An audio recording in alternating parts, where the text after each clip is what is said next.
We evaluated goal setting, self-monitoring, and feedback to increase the daily step count of 5 healthy adult females. The process of this study was based on the article Using Goal Setting and Feedback to Increase Weekly Running Distance by Wack, Crossland, and Miltenberger in 2014. The participants of this study set one long-term goal and short-term weekly goals based on data taken during the baseline portion of the study. Results demonstrated that 4 out of 5 participants increased their daily step count.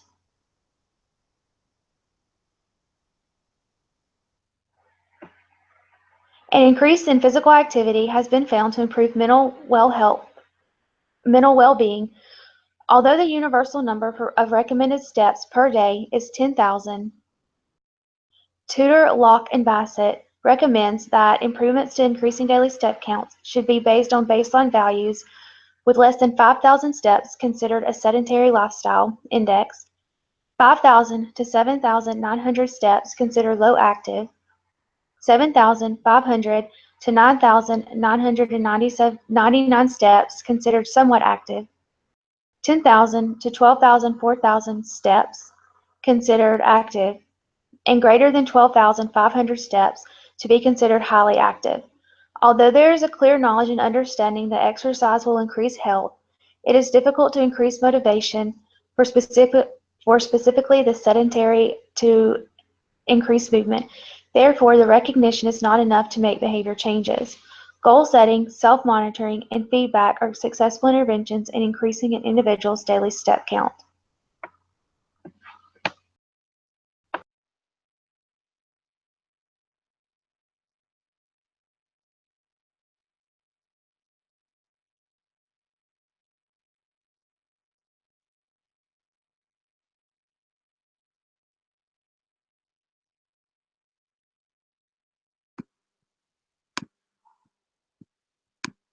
Goal setting is most effective when it's something important to the individual, when the goal is realistic, and when the progress can be seen, and when feedback is provided.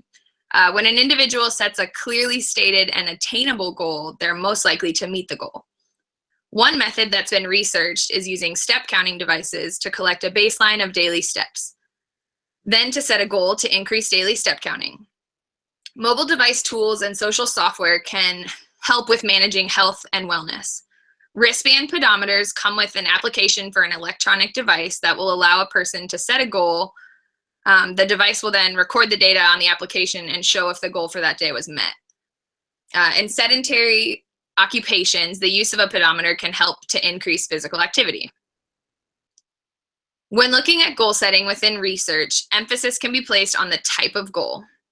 Research also shows that goal conceptualization or appraisal may be critical for understanding motivational consequences of goal pursuit. Davis and others, from an article written in 2015, examined the results of a study that looked at academic goal setting and high-level and low-level motivational aspects of the goal. During the experiment, focus was placed on the superordinate reasons for pursuing a goal. Questions about why the task was performed were answered, as well as how the task is to be performed. Participants were asked to write about either the academic goal to get a good grade in one of their classes, or the non-specific goal of a goal you want to accomplish within the next week. Results were determined using chi-squared tests, which confirmed that there was a moderate correlation among the dependent variables, with goal meaningfulness being positively associated with goal motivation and self-concordance. Goal motivation was also positively correlated to self-concordance. When looking at the meaningfulness of the goal, there was a main effect of Constrol, such that participants who wrote about why they pursue the goal reported that the goal was more meaningful than those who wrote about how they pursue the goal. Motivation to pursue the goal showed no main effect of Constrol or goal domain on goal motivation. Goal self-concordance showed that those who wrote about why they pursue a goal reported greater self-concordance relative to those who write about how they pursue it. By setting a goal that has significant importance to an individual and making the goal attainable, an individual is more likely to put in the effort needed to meet a goal, such as increasing daily step count, increasing positive study habits, or reducing calorie intake. When combined with goal setting, self-monitoring has been shown to be an effective component of interventions to promote physical activity. Self-monitoring systems like Fitbit tracks movement in a way of performance evaluation, badge earnings, and timesheets. This is also during leisure time, therefore using the same type of evaluation for the person in their leisure time as they experience at their place of employment. By being able to monitor a goal daily or throughout the day, it increases the likelihood of a person being more conscious of their goal and how close they are to meeting a goal. A study conducted by Carls and others in 2005 experimented with interventions that targeted self-monitoring as a way to increase the results of participants participating in a behavioral weight loss program. Within the study, participants were assessed, then participated in intervention for 6 months. The group with greater self-monitoring of exercise was significantly associated with fewer difficulties with exercise, higher levels of weekly exercise, and greater weight loss. The participants with consistent self-monitoring of exercise lost approximately twice as much weight, exercised nearly twice as long each week, and reported fewer difficulties with exercise than inconsistent self-monitors. Self-monitoring has benefits for other behaviors as well. Self-monitoring was found to increase overall classroom study behavior. Sagotsky, Patterson, and Lepper in 1978 conducted research on self-monitoring and goal setting with students participating in a mathematics program. Self-monitoring was found to increase overall classroom study behavior. However, goal setting was not. Interestingly, those who were in the goal setting condition were more likely to fail to utilize the procedure provided, whereas the self-monitoring were more likely to succeed. Evidence supporting self-monitoring suggested that it is a critical component of reaching goals set by individuals and groups.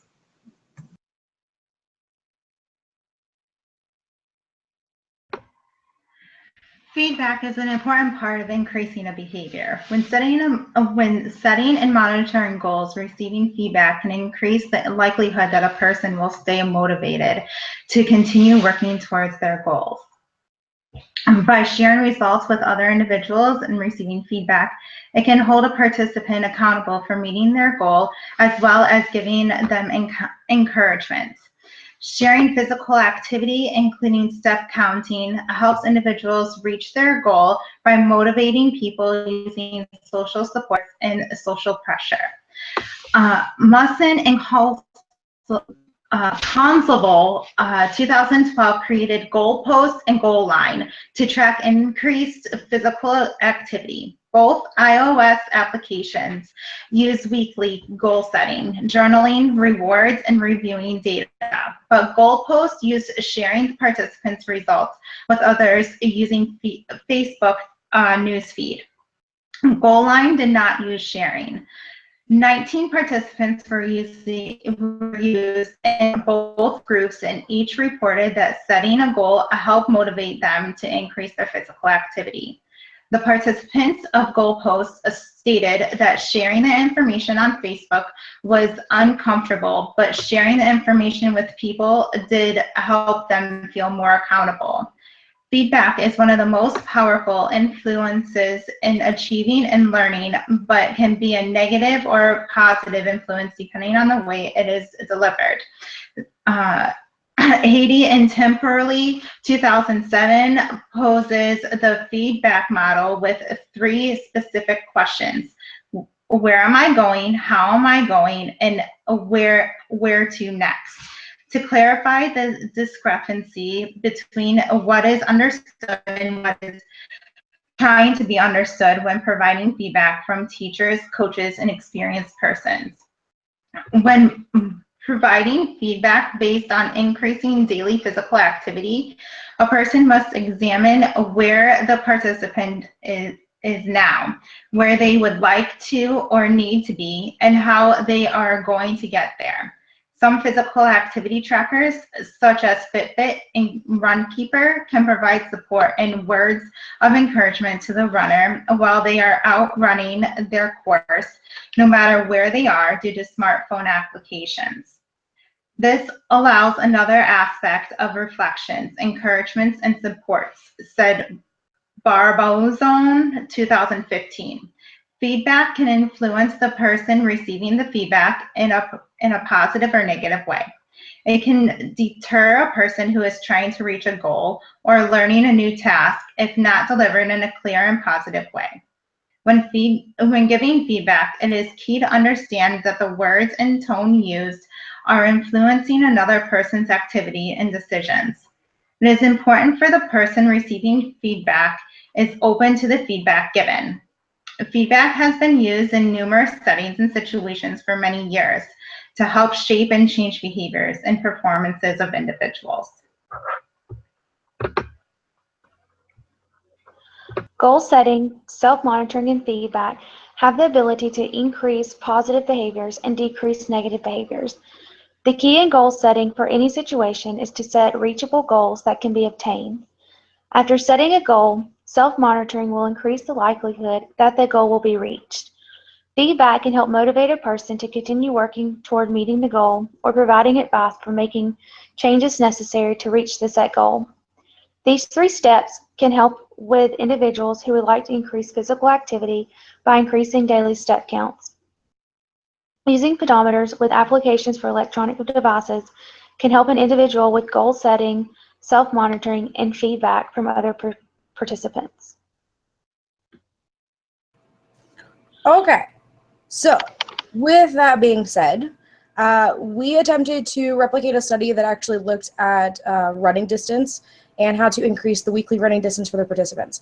Obviously, we made slight changes because we're about to talk about pedometers. So we modified it just a little bit in order to allow for normal people to be doing it. Instead of doing running, we did walking.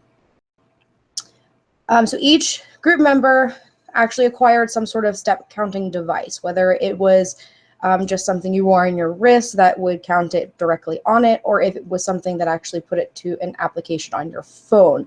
Either way, it was supposed to be some sort of pedometer, not necessarily identical, but something that we could use fairly easily and wasn't overly expensive.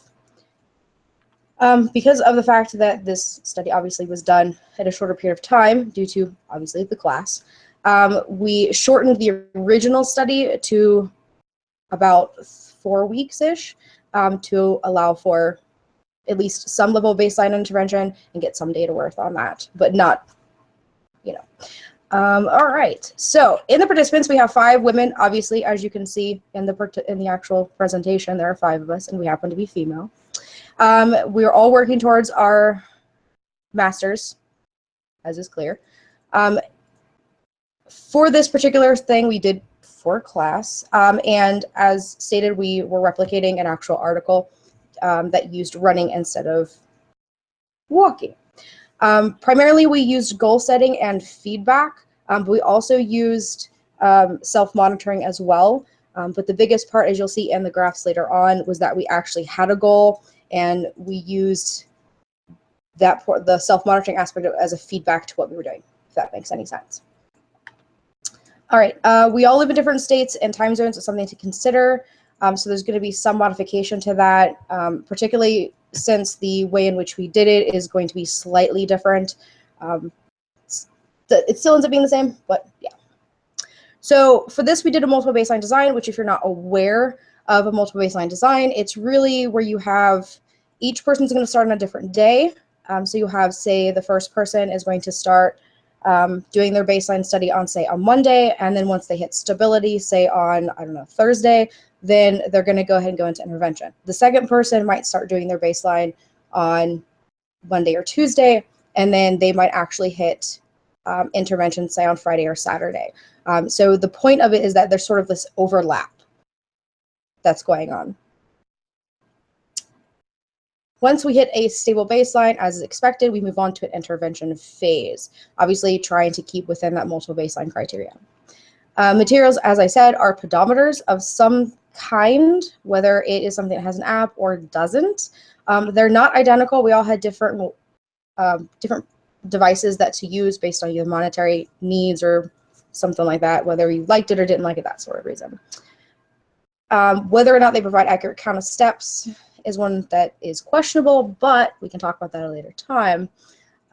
So with that being said, The way that we actually defined the use of the pedometers is that to count a step, it was any movement that actually activates the step counter made from the person stepping out of bed all throughout the day until they went to bed. So if you attach it to your cat and they ran around the house with it, that obviously doesn't count.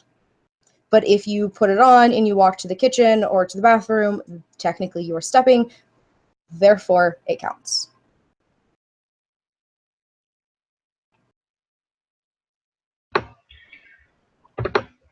So now we're going to discuss baseline.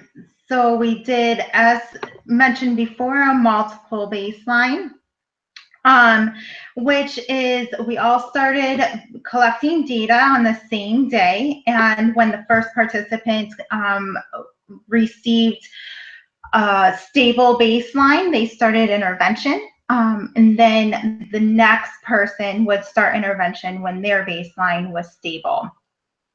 And so this is considered a multiple baseline design.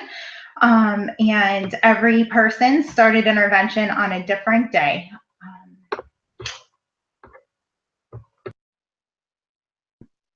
Okay, so for the intervention, which obviously followed the baseline, we individually determined a long-term goal for the entire intervention.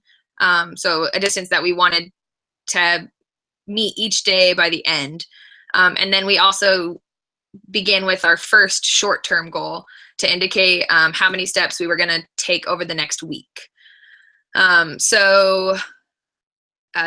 The day each participant sets their goal will be different because we all started baseline, or we all started intervention on different days. So some of us went Monday through Friday with intervention. Some of us went Tuesday through Monday because we did not count the weekends in our intervention. As we went through the week, we needed to collect data 4 out of the 5 days of the week at least, hopefully 5 out of 5. And then we wanted to meet criteria, which we set for ourselves 3 out of the 5 days. If we met criteria, we were then able to increase our goal for the next week in intervention. And if we did not meet criterion, then we had the option to either keep the goal the same if we felt that we were close, or lower the goal for the following week. And then this continued through, I think most of us got 4 weeks. I think a couple of us got 5. So that continued through the end of the intervention.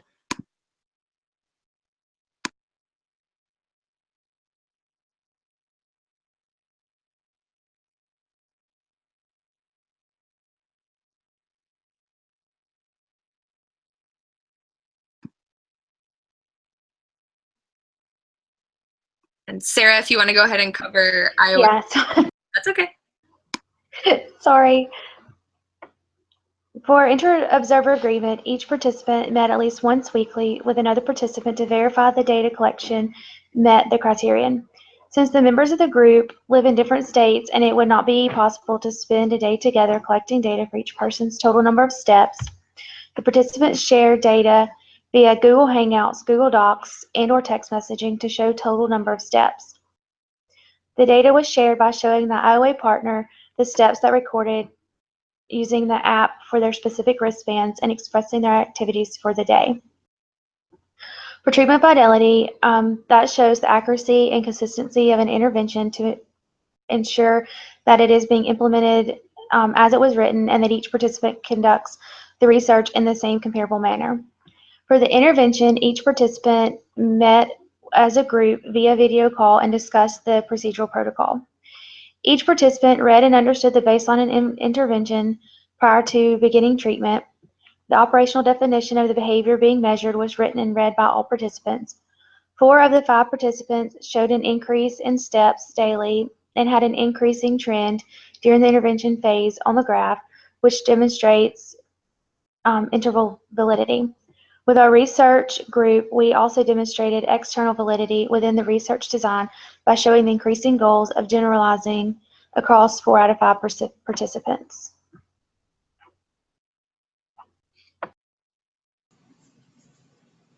So for our results, as Sarah just said, 4 out of 5 of our participants increased their step count frequency averages with goal setting. So for my step count, I increased from a mean of 7,942 steps in baseline to 9,864 steps in intervention. Alicia's step count increased from a mean of 6,427 steps in baseline to a mean of 8,595 steps in intervention. Sarah's step count increased from 9,449 steps in baseline to a mean of 10,677 steps in intervention. Robin's step count decreased from 13,034 steps in baseline to 12,245 steps in intervention.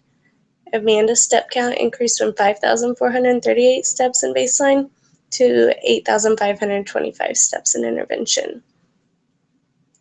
I ended up achieving my weekly goal for 5 out of the 5 weeks. Alicia achieved her weekly goal for 3 out of the 5 weeks. Sarah achieved her weekly goal for 4 out of 4 weeks. Robin achieved her weekly goal for 3 out of 4 weeks. And Amanda achieved her weekly goal for 4 out of 4 weeks.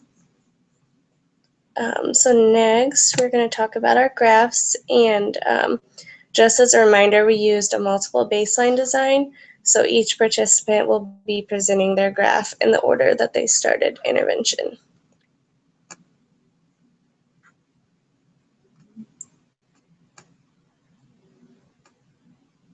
Okay, so this is my graph, and I was the first group member to start the intervention.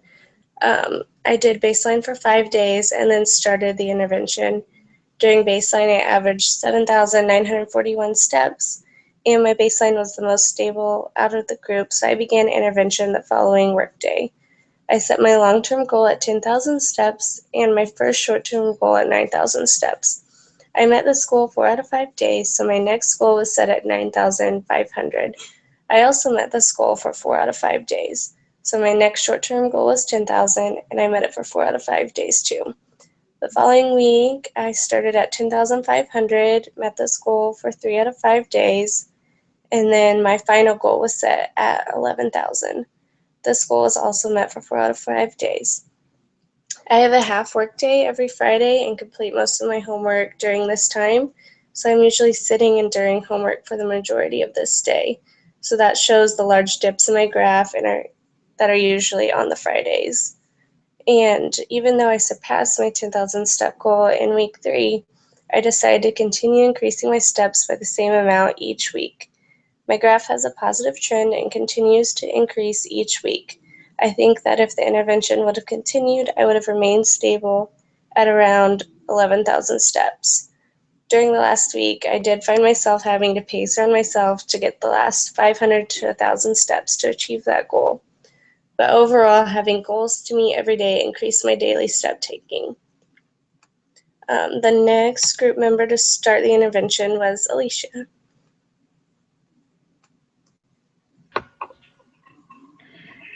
So here's my graph. I think. All right. So I started my the intervention second.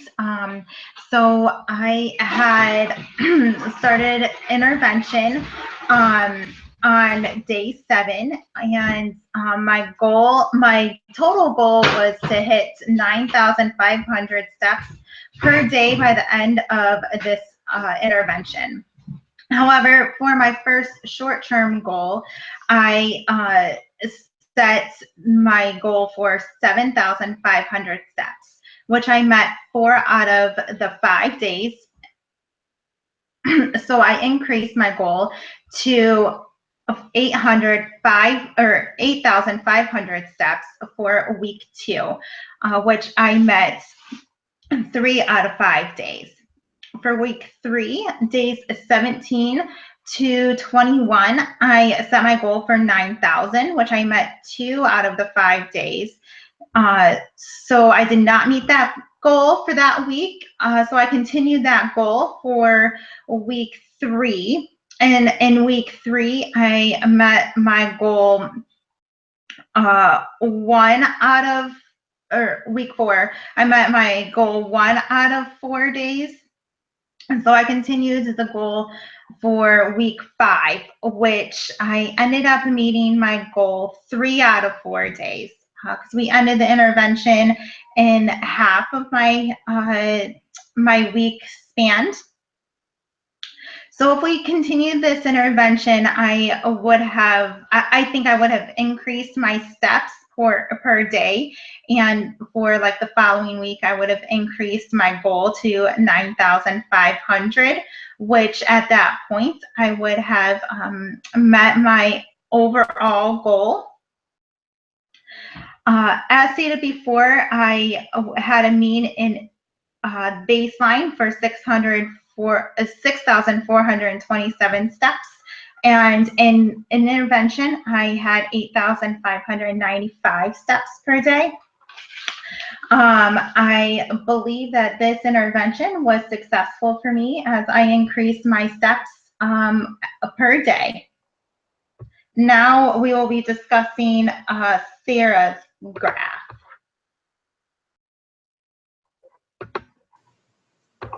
I think we lost Sarah, so I can go ahead and do hers. I have hers pulled up. She met her goal for all 4 weeks, and she also met her final goal. Her first initial goal was 11,000 steps, and she met that. Her next goal, she increased to 11,600 steps. She met that. Her next goal was 11,800 steps, and she met that. And her last goal was 11,950 steps. So her final goal was 11,900 steps, and she surpassed that in the final week. And next is Robin.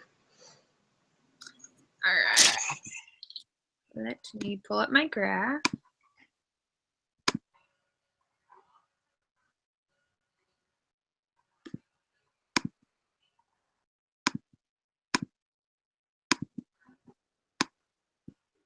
Hang on 1 second. Okay.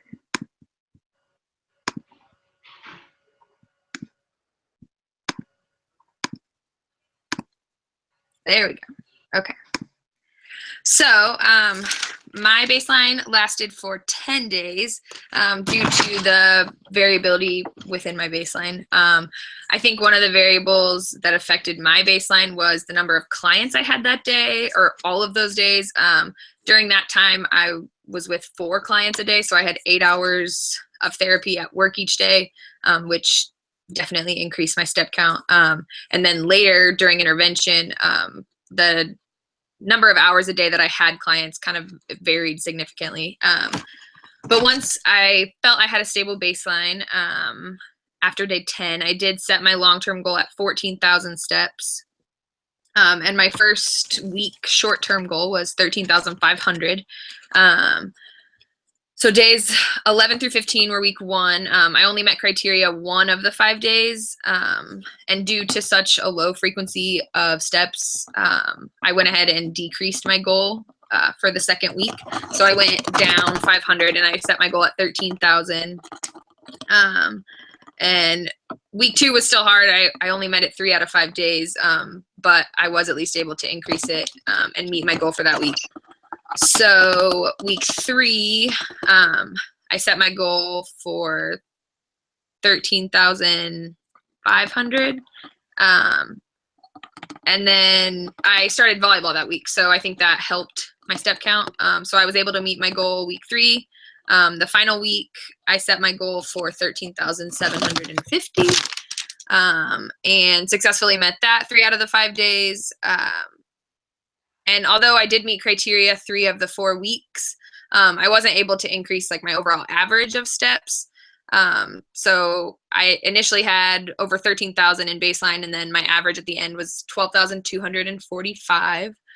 So I think overall my graph had quite a bit of variability, but had it continued, I think that I could have reached my goal of 14,000. I think it would have been tough, but I think I could have gotten there, and then going beyond 14,000, I think would have probably leveled off and became pretty stable. So it was pretty hard to get there towards the end. So I'm not sure I could have gone much higher than 14,000, but That is my data, and finally will be Amanda.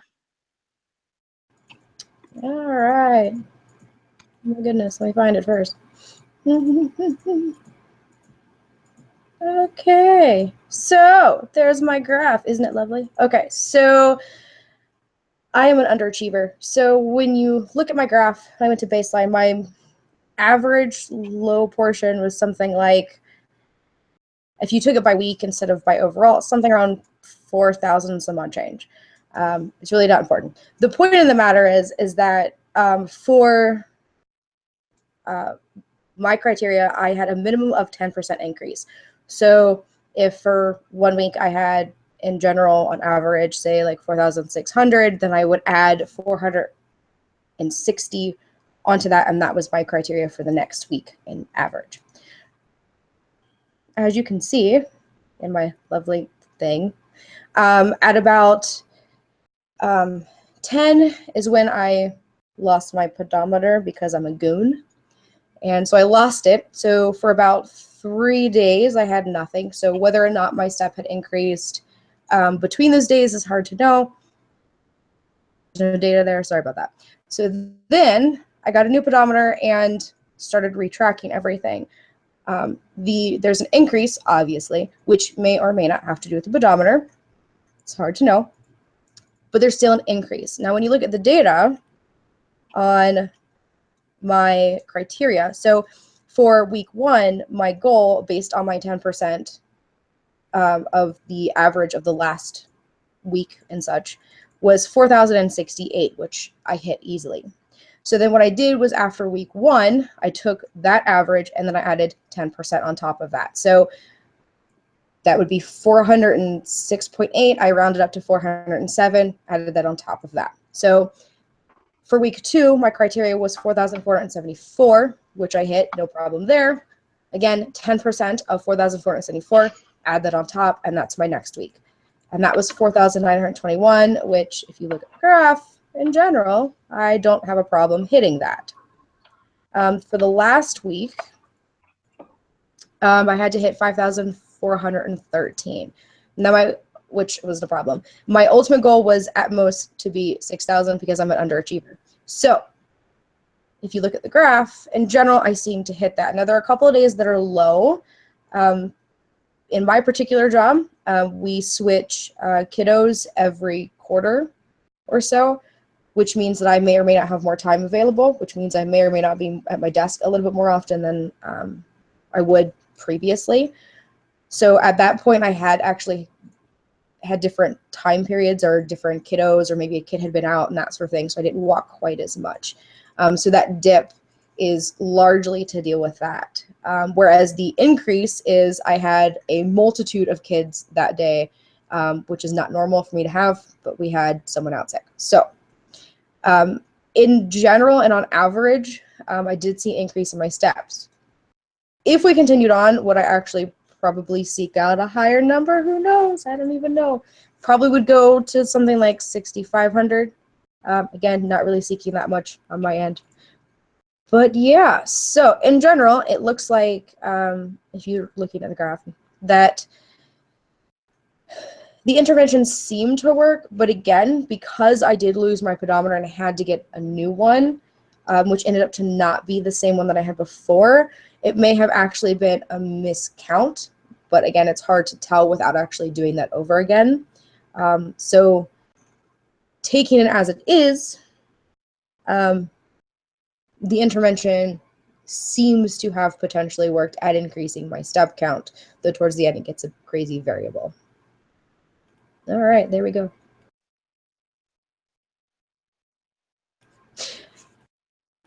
Sorry, okay, so after that, I believe I go into our discussion.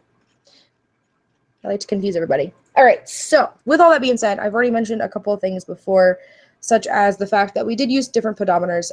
Using different pedometers doesn't really lend itself to a lot of objectivity, just for the simple fact that the research is limited on exactly which ones are accurate and which ones aren't. The technology specific in pedometers tends to look at things like arm waving or the balance, or that sort of thing. So still remains whether or not pedometers in general are actually very accurate on their own. And then, of course, which ones are more accurate than others. So there's that problem. In an optimal situation, you would hopefully have everybody use the same pedometer. What that might do is eliminate some of the discrepancy that's going to come from different types, particularly if you're using one that has an app versus one that doesn't, or one that uses an Apple iOS versus one that doesn't, if it uses Android, and that sort of thing. And of course, different companies are going to use different materials, and that's going to affect the differences. All right, so that we're also going to talk about the fact that people with different levels of activity. And with that being said, you're doing an experiment with some people who are more active than others. Whether or not the intervention works is then questionable, for the simple fact that people who generally are active already might be more inclined to be active. So the intervention may or may not be effective in that regard, because they just might do it anyway. Whereas people who are less inclined to be active may be more motivated by the intervention, or it could be the opposite. It might be that they're just not likely to increase all that much, so you might see that differences. The other thing to keep in mind is that someone who's already overly active, it's really hard to increase your step count. If you're hitting, 10,000, 13,000 steps a day, increasing that is going to be one of those things where it's kind of difficult to do, just because of the fact that you've got sleep to account for. You can't walk while you're sleeping unless you're a sleepwalker. And you can't really, if you're already walking a lot during work, you can't really increase it exponentially or infinitely. There's going to be a limit you're going to hit. So that's something to keep in mind. So for those that might not have done phenomenally well, or might not have hit every single time, that might have something to do with it. It might not be the intervention that did or didn't work. It's just that there is a sort of cap onto how much activity you can actually do, particularly in a work week or during work, especially if you have a desk job versus a non-desk job. If you are already doing a lot of activity with kids, there's not much to increase that. The other thing to keep in mind when we're looking at this is going to be age differences. All of us are different ages, which means that some people are going to be more inclined to physical activity than others. Some people are going to be hampered, I suppose is the word, than others. Some are going to feel the effects of more activity more than others, which is going to decrease the motivation and that sort of thing. Gender also, I think, plays a role, which in this particular study doesn't seem to be that much of an issue. Gender and sex is important for the simple fact that women may actually be more inclined to physical activity. Whether or not it's true, who knows? It's definitely worth looking into, but it's a possibility for the simple fact that we do tend to be in caregiver jobs. So that might actually adjust the step counts. If you did research with both males and females, you might find some discrepancy in steps and inclinations towards increasing steps, but that might be sex/career based than anything else. Let's see. Just give me just a second here. All right. One of the other barriers is the fact that we are in different locations. That is going to make objectivity difficult. Even if you're meeting online, if you're emailing, even if you're texting and that sort of thing, it's really hard to ultimately look at someone's item or material and be absolutely 100% sure that everything is the way that it's supposed to be. And this is especially true if we're talking about pedometers of different types. If I have a pedometer that's the same type as everyone else, it's going to be much easier for me to know that they're going to be accurate, or at least as accurate as mine is, compared to, if everyone else is. So that's something to consider. Let's see. The other thing I wanted to add in, and I know I had talked about pedometers and how reliant we can be on them. Some of the steps could be completely off. When we're talking about, like I said, the accuracy and the validity of that particular item, what that means then is that the steps from baseline to intervention, while you are taking that baseline could still be altered depending on maybe you were swaying your arms more often that week, or maybe you were being more active that week physically, like in your torso, but you weren't actually moving your legs, right? It's depending on the sensitivity of the item in question, if it's wrist and so forth. That's going to obviously change the numbers. I think the last thing I just think is very important to look at is just making sure that keeping all those things in mind, and remembering that for future research, in the control as much as possible. When you're doing anything physical like this, especially long distance, it gets really hard to keep track of data in a purely objective way. We can always fudge stuff. We can always lie about things. Our data, our materials could always break. There's a whole bunch of different ways in which things can go wrong. But if we're in the physical vicinity of one another, it's a lot easier to be responsible and accountable and stuff to each other and that sort of thing. And that's not even just true of even the items themselves, because then if something goes wrong and you're noticing that, hey, the step counter's off, you can troubleshoot and figure out what's going on with that. So yeah, that is ultimately where the problems are. I think as far as improving the study, like I said, having the same pedometers is always useful, effective, at least when you're talking about something long distance like this where you can't control it as tightly as you would really want to. Making sure that when you're doing research, at least in future stuff, that you're trying to choose people with general physical activities that are in the same vein. So the same amount of steps in general.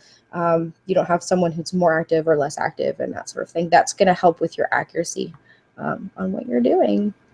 And then just, of course, general sex, making sure that the sexes are the same, or looking at the differences in sexes. Ages, making sure the ages are relatively similar. Yeah, and I think that's largely the difference, or the changes that can be made. There you go.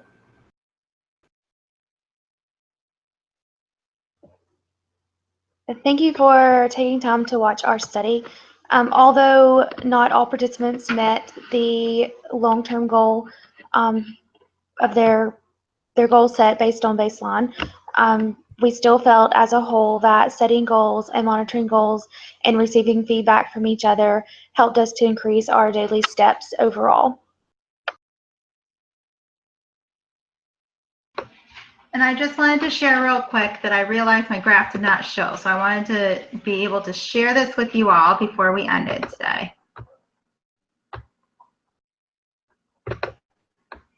So I hope you can see it now. That's it. Thank you. I think mine and Sarah's also did not show. If we want to pull those up real quick.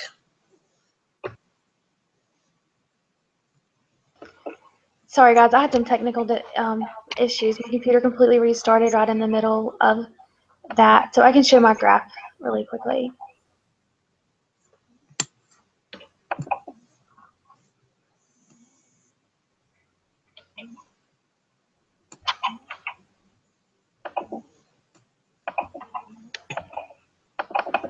Okay, there's my graph.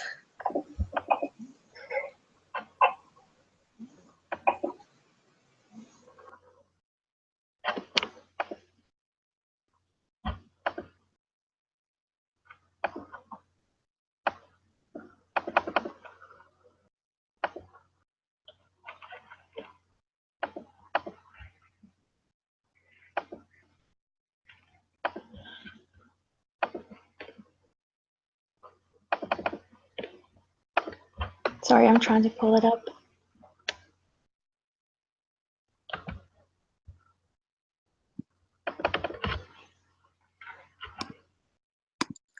Here you go, Sarah. Okay, thank you. Of course. That is Sarah's group. Yeah.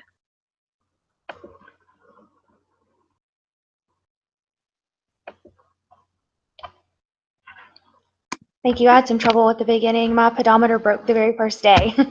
So like it just wasn't working, and it was a clip-on and it fell. And so like it only got about 1,300 steps. So I changed to a wristband, and I was a lot more accurate throughout the rest of the and baseline. Cool.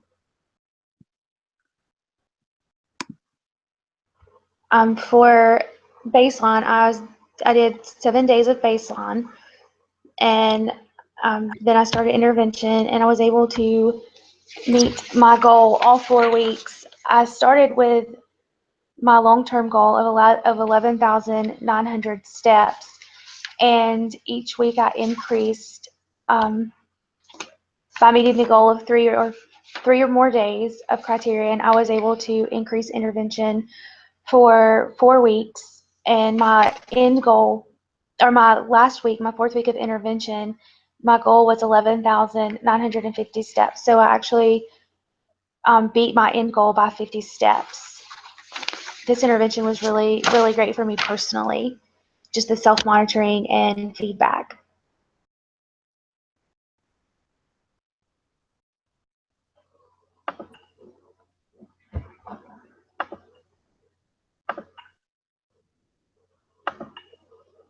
I think that wraps up our presentation as a whole.